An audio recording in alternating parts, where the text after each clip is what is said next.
Berdiri di tepi lubang besar yang dalam, Qin Yichen hanya menyadari bahwa kerangka putih dan tidak lengkap di depannya tampaknya milik tengkorak True Phoenix. Bahkan setelah bertahun-tahun tanpa akhir, masih ada gelombang kekuatan yang menakutkan.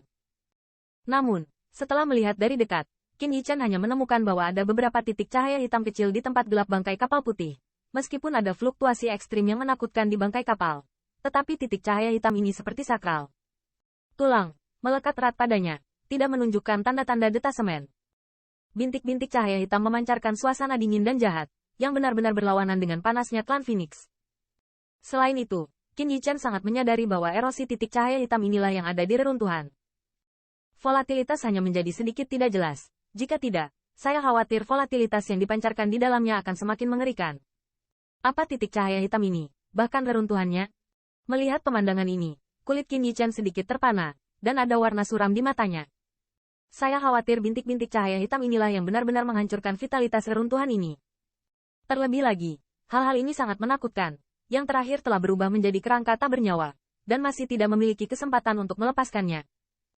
Untungnya, puing-puing itu seharusnya menjadi bagian dari Phoenix Clan, dan tulangnya sangat keras sehingga tidak terkikis sepenuhnya oleh bintik-bintik hitam ini.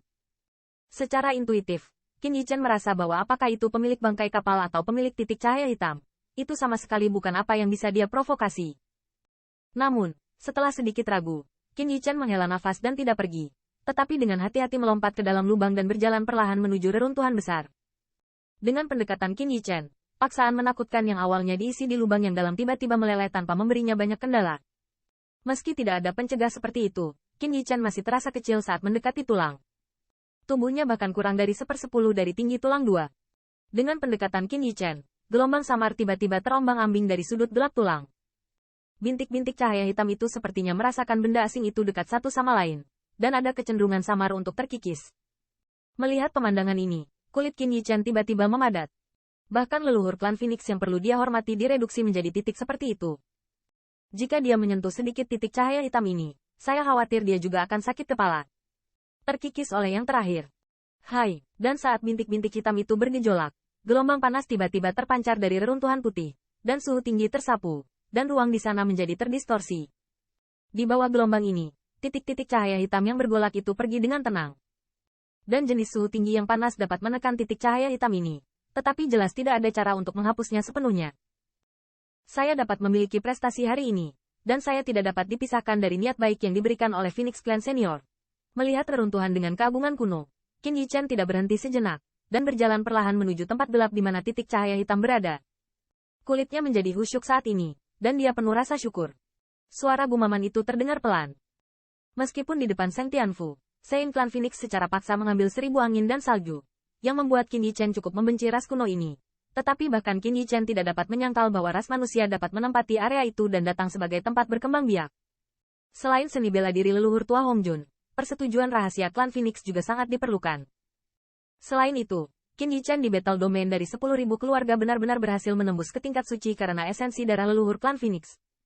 Meskipun dia sedikit tidak senang dengan gaya agresif klan Phoenix, dia tidak bisa melupakan kebaikan leluhur klan Phoenix.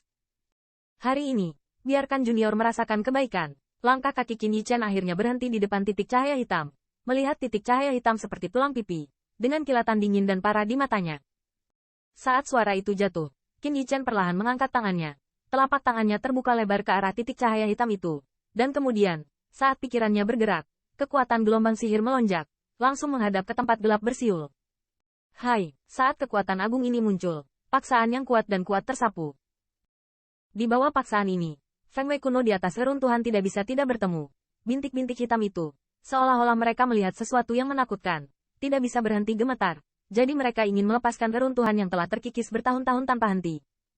Hanya untuk melarikan diri dari tempat gelap itu. Menghancurkan. Namun, Qin Yichen tidak ragu tentang titik cahaya hitam yang ingin dia hindari. Di mulutnya, mendengus dingin. Kekuatan sihir itu seperti naga sejati yang mengaum. Dan banyak cahaya hitam yang ingin dia hindari dalam satu tegukan. Titik untuk melahap. Yah, itu sembrono.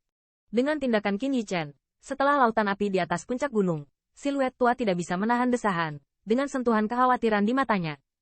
Sebagai pembangkit tenaga listrik teratas alam surga, pengetahuannya tentang alam bukanlah masalah kecil. Dia merasa bahwa kekuatan yang digunakan oleh Qin Yichen hampir sama dengan kekuatan hukum naga sejati. Dari titik ini, Lelaki tua itu hampir dapat memastikan bahwa apa yang disebut Cao Cao Chen dari keluarga Li Su hanyalah salah satu dari semua orang ini yang harus ditutup-tutupi. Mereka yang memiliki kekuatan semacam ini, melihat 10.000 benua, hanya satu anak jahat yang memilikinya. Adapun identitas Qin Yi Chen, lelaki tua itu sudah menebak dengan jelas. Identitas Qin Yi Chen, lelaki tua ini tidak eksklusif, tetapi dia lebih khawatir bahwa langkah yang terakhir saat ini terlalu sembrono. Meskipun ada desas-desus bahwa naga sejati adalah musuh bebuyutan 10.000 hal jahat, tetapi dia sangat jelas bahwa tempat mengerikan dari titik cahaya hitam adalah erosi titik cahaya hitam tersebut, sehingga leluhur di bawah kolam suci Bon tidak dapat melakukannya. Memancarkan kekuatannya dengan sempurna. Ada juga beberapa leluhur klan Phoenix yang ingin bekerja sama untuk memecahkan titik hitam ini. Tetapi pada akhirnya, alih-alih mengusirnya, mereka secara tidak sengaja mendapatkan jejaknya, dan beberapa pembangkit tenaga listrik teratas alam surga. Dan akhirnya dia mati tanpa meninggalkan tulang apapun. Untuk titik cahaya hitam ini, semua orang yang mengetahui kekuatan klan Phoenix sangat ketakutan. Dan langkah sembrono Qin Yi Chen benar-benar sedikit tidak terduga untuk lelaki tua ini. Melihat siluet ramping, kekhawatiran emosi yang kental muncul di mata lelaki tua itu.